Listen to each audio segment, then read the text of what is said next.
నమస్తే. ఇన్నాళ్ళు నన్ను సపోర్ట్ చేస్తూ, ఎంకరేజ్ చేస్తూ మీ ప్రేమని నాకు అందిస్తున్న ప్రతి ఒక్కరికి కృతజ్ఞతలు.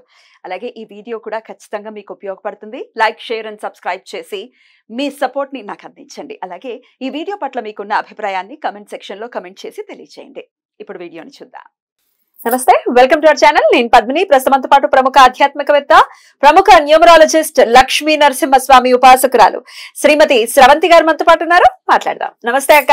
నమస్తే పద్మిని. అక్క, దేవీ నవరాత్రిలో భాగంగా 6వ రోజు ఏ రూపాన్ని కొలుచుకోవాలి, ఏ రూపాన్ని కొలుచుకుంటే ఎటువంటి సమస్యల నుంచి బయటపడతాం మనం అనేది ఒక్కసారి మీ ద్వారా. తప్పకుండా చెప్తాను పద్మిని. మహాలక్ష్మి అమ్మవారిని పూజించుకుంటాను. కావాల్సిందే ఆవిడక్క. ఆవిడే కావాలి. చక్కగా మహాలక్ష్మి అష్టకం చదువుకోండి. ఈ రోజున చాలా మంచిది.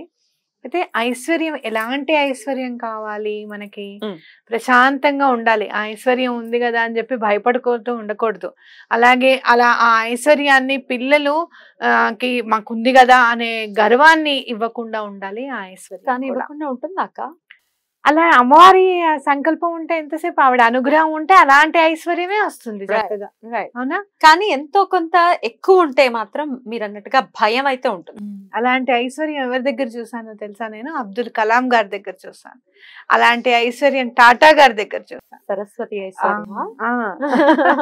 అంటే ఇది మనకు ఉంది కదా, మనదే ఇది అనేది కాకుండా భగవత్ ప్రసాదించింది, భగవంతుడు మనకి ప్రసాదించండి. అమ్మవారి దయ వల్ల మనకి ఈ రోజున మనం ఇలా ఉన్నాం నాన్న.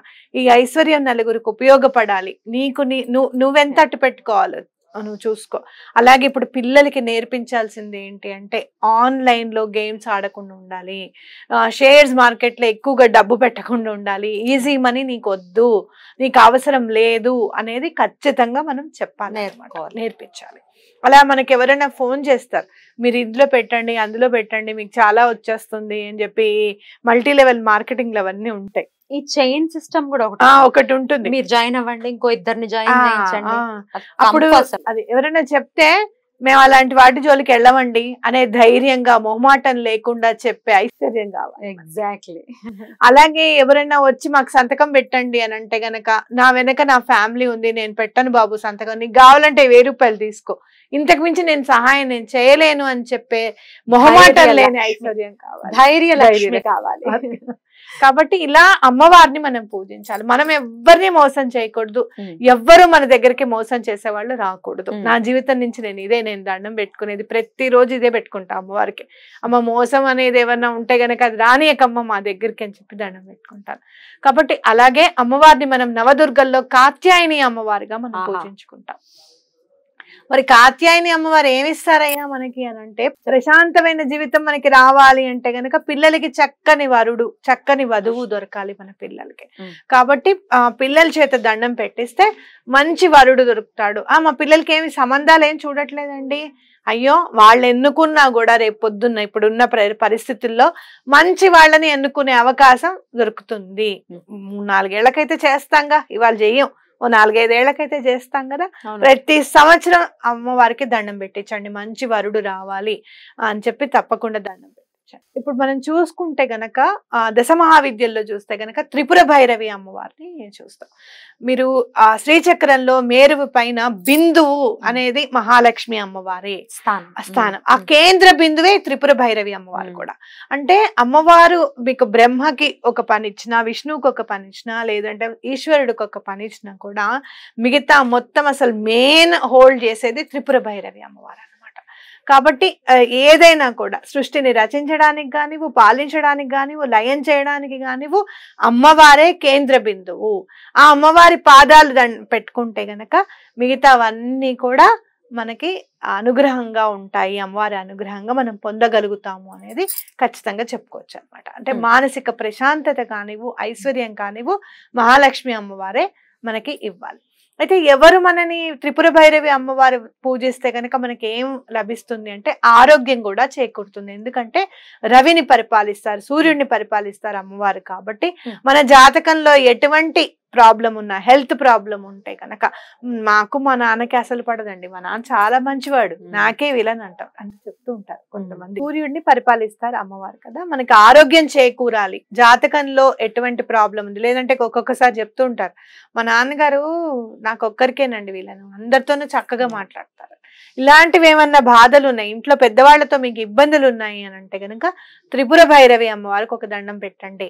మా ఇంట్లో అందరు పెద్దవాళ్లతోనూ మాకు మంచి సానుకూల్యత ఏర్పడాలి, వాళ్ళకి అసలు నేనంటే ఏమిటో అర్థం అవ్వాలి అని చెప్పి దండం పెట్టుకోండి.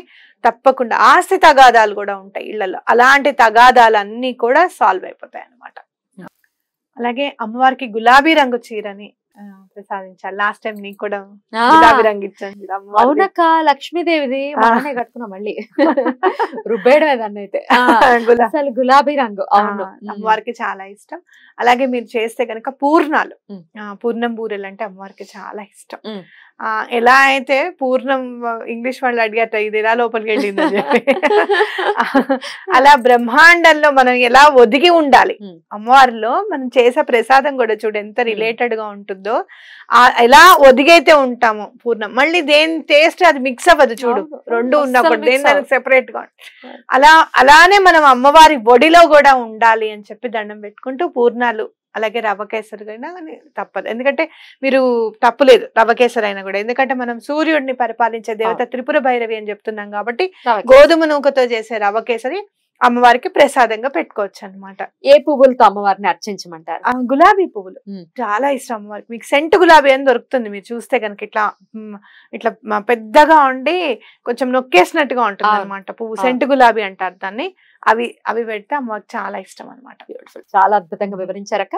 ఈ పూజలు ఒకవేళ చేసుకోలేని పరిస్థితులు, ఒకవేళ చేసుకున్నా కూడా ఏ స్విచ్ వర్డ్ తో అమ్మవారికి దగ్గర అవ్వచ్చు అనేది ఒకసారి చెప్పండి. ప్రణవ రూపిణి, హ్రీంకార రూపిణి, సచిదానంద రూపిణి, మణిద్వీప వాసిని, నిత్యం నమామ్యహం. బా ఎంత బాగుందో. ఓకే, దీని అర్థం ఏదైనా చెప్తారా? ప్రణవ రూపిణి అంటే ఓంకారం, మనకి ప్రణవ నాదంగా మొదట వచ్చిన నాదంగా మనం గమనిస్తాం కాబట్టి తెలుసు, అదే మనకి తెలుసు కదా. ఆ రూపం అమ్మవారిది. అంటే హ్రీం అనే మనకి అక్షరం ఉంది కదా, బీజాక్షరం ఉంది, ఆ రూపం కూడా అమ్మవారిది అని చెప్పి. అలాగే మణిద్వీప వాసిని, అమ్మవారు మణిద్వీపంలో ఉంటారు. సచ్చిదానంద రూపిణి అంటే మీకు ఆనందమా లేకపోతే కోపమా ఏమి అసలు ఏందనేది మనకు తెలియదు అనమాట. ఆ సచ్చిదానంద రూపిణి ఎప్పుడు కూడా అమ్మవారి దీపం జ్యోతి, మీరు చూస్తే గనక అలా వెలుగు ఉంటుంది, నవ్వు ఉంటుంది, అన్నీ ఉంటాయి. ఆ రూపంట అమ్మవారిది సచ్చిదానంద రూపిణి. అలాగే మణిద్వీప వాసినికి ఎప్పుడు కూడా నిత్యం నా నమస్సులు తెలియజేస్తున్నాను, అమ్మవారికి నమస్కారం పెడుతున్నాను అని అర్థం అనమాట. ప్రణవ రూపిణి, హ్రీంకార రూపిణి, సచ్చిదానంద రూపిణి, మణిద్వీప వాసిని, నిత్యం నమామ్యహం. చాలా చాలా బాగుంది.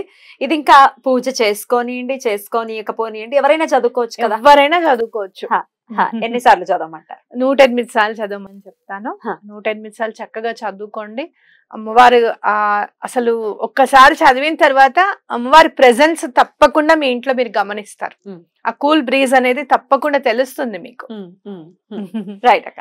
దీనికి ఏమైనా నియమాలు ఉంటాయా ఈ స్విచ్ వర్డ్ కి? అంటే సాధారణంగా అయితే నాన్ వెజ్ తినకూడదు, అది అందరూ గమనించాలి. 9 రోజులు బ్రహ్మచర్యం పాటించాల్సిందే ఎటువంటి పరిస్థితుల్లోనూ.